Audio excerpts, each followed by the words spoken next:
It's time for DJ Rocky's Secret Files.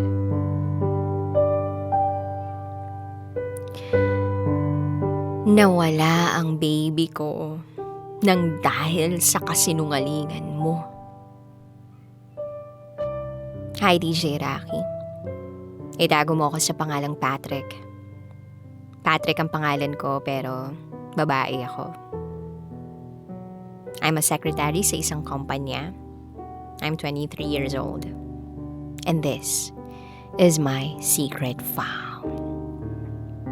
Year 2019, nang makilala ko si Squid sa Facebook. Hindi ako nag-accept ng friend request kung hindi ko naman talaga kilala yung tao or wala kaming mutual friends. So, nung tinitingnan ko yung profile niya, sabi ko, wow, nag-work pala siya sa isang kilalang company dito sa probinsya namin. Nang biglang, hindi sinasadya na confirm ko yung kanyang friend request. OMG. So ayun na nga, naging friends kami sa Facebook. Tapos siya, chat ng chat. Mga ilang araw pa bago ko siya nireplyan. In fairness, ang gaan niyang kausap. Pagkagaling ko sa trabaho, magchat-chat yan. Kumain ka na ba? Kumusta araw mo? Kumusta trabaho mo? Ganon araw-araw yung chat niya. So ako naman, nagre-reply kasi maharot. Hanggang sa naging magkaibigan na kami. Days and months passed. Nagtapat siya sa akin na kung pwede raw bang manligaw sa akin. Sa isip-isip ko, hindi pa nga kami nagmi-meet tapos liligawan niya ako through Facebook lang. No way. So sa sobrang kamalditahan ko at kaharutan ko, chinat ko siya na mag-meet muna kami and then tsaka ko ibibigay yung answer ko pagkatapos naming mag-meet. Malay ko ba? Baka sa picture lang siya gwapo. So, nag-meet na nga kami. Fast forward, Feb 4, sinagot ko na siya. Oh, ang landi ko, no? Paano ba naman kasi, 4 na taon na rin akong single. So anyway, Feb 14, 2019, Valentine's Day. Yung gabing hinihiling ko na dati kahit sino walang alam, gusto kong maranasan yon. Yun yung gabing pinaranas niya sa akin yun, yung gusto ko. Sinundo niya ako, kumain kami sa labas, tumambay kami sa Capitol, niregaluhan niya ako ng tsokolate. And then, kinuhaan niya ako ng stolen shot. Then, nung gabing yun, naramdaman ko na babaeng-babae ako. Na merong lalaking magpaparanas sa akin na mahalaga ako, na mahal niya ako. Ang saya, hindi ko maipaliwanag yung saya. So, fast forward. Okay naman sana. Pero lahat pala ng saya, meron ding kapalit na lungkot. April 4, 2019. Nalaman ko na lang na hindi pa raw siya umuwi sa kanila. Paano mangyayari yun? Kausap ko siya ng April 3 ng gabi. Nagpaalam siya sa akin na pupunta siya sa sementeryo. Dadalawin niya yung puntod ng anak niya. Yes, may anak na siya. Sadly, maagang kinuha ni Lord. So nung uuwi na siya, nakausap ko pa April 6, nag-chat sa akin yung pinsan niyang babae. Ganito yung pagkakasabi. Ate, yung cellphone ni kuya na-track na sa Pampanga. Galing kaming presinto, may tinurn over na bangka, galing Bulacan. Ate, si kuya sinunog. Nakilala namin siya dahil sa isang ID na kalahati lang yung nasunog at dun sa bag niya.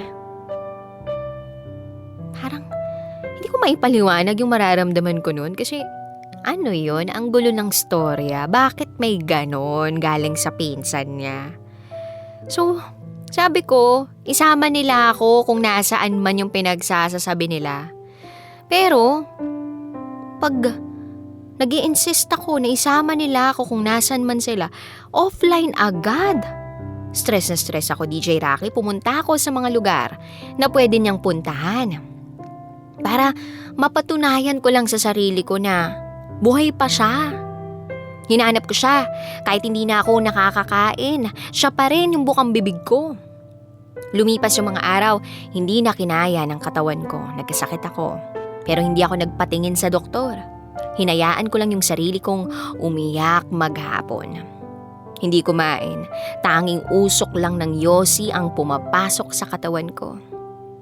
Then April 25, 2019. Sinubukan kong i-chat sila para malaman kung nasaan nakalibing yung katawan ng kuya nila pero wala silang sagot. Hindi nila pinaalam sa akin kung inilibing na ba, nililibing na siya o saan nakalibing. Wala akong magawa kasi hindi ko alam kung saan ko hahanapin yung bahay nila. Oo, tanga na kong tanga kasi sinagot ko ang isang lalaking hindi ko man lang alam kung saan nakatira. Then katapusan ng April, nag-decide akong magtrabaho sa malayo. Kahit na yung puso ko durog na durog pa rin. Yung utak ko marami pa rin katanungan. Pero pinilit kong magtrabaho sa malayo. And then, one day, bigla na lang, nag-chat sa akin si Squid. Nanlaki yung mga mata ko. Pagkaalala ko ng lahat, nung nagkatawagan kami ni Squid nung huli, ang issue na binabanggit niya sa akin, nag-chat daw yung ex niya. Ang sabi nito, hindi nito alam na buntis ito sa kanya. Yun yung pinag-usapan namin bago siya mawala. So sabi ko, para sa ikabubuti ng anak ninyo, mag-usap kayo kahit masakit. Sabi ko, kung papipiliin ka, ako o yung anak mo, piliin mo yung anak mo. Piliin mo yung maikabubuti ng anak mo. Ang sakit nun, DJ Rocky. Parang nagisa ako sa sarili kong mantika. Basta sabi ko sa kanya, hindi ako magagalit. So yun na. One day, eto lang, biglang nag-chat siya. Year 2020, nakauwi na ako sa bahay. Galing sa malayong lugar kung saan ako nag-move on at nag-work na rin ako. Okay na Pero, yun pala, yung mensaheng yun ang magpapabago sa salitang okay na ako. Mukhang hindi pa pala ako okay. Gamit yung account niya na kung saan una kaming nagka-chat, nagpaliwanag siya. Galit ako sa kanya. Hindi ko na pinakinggan kasi sabi ko sa sarili ko, tama na ang lahat ng hinala ko. Tama So nagkabalikan nga sila nung ex niya. Yung akala ko na lalaking tutupad ng mga pantasya ko, siya rin palang wawasak ng realidad ko. Yung akala kong taong bubuo ng buhay ko, nang nasira kong pagkatao, siya rin palang lalong wawasak nito. Umakyat lahat ng galit ko sa kanya. Hindi lang dahil sa nangyari, kundi dahil nalaglagan din ako ng anak. Nalaglag yung batang dapat sana'y kasabay ko ng tumatawa at naglalakad ngayon. Nalaglag yung angel na dapat sana kayakap ko ngayon. Nalaglag yung batang pinaglalaanan ko sana ng mga pinagpapaguran ko ngayon. Nawala ang anak ko dahil sa kasinungalingan niya. Kaya para sa'yo, Squid, kung maririnig mo man to, oo, magkakaanak na sana tayo. Pero nawala ang anak natin nang dahil sa kasinungalingan mo. Darating din siguro yung panahon na mapapatawad kita. Pero siguro hindi pa ngayon. Dahil sa tuwing naaalala kita, puot at galit ang nararamdaman ko sa'yo. Thank you, DJ Rocky. Hanggang dito na lang po. Muli, ako si Patrick.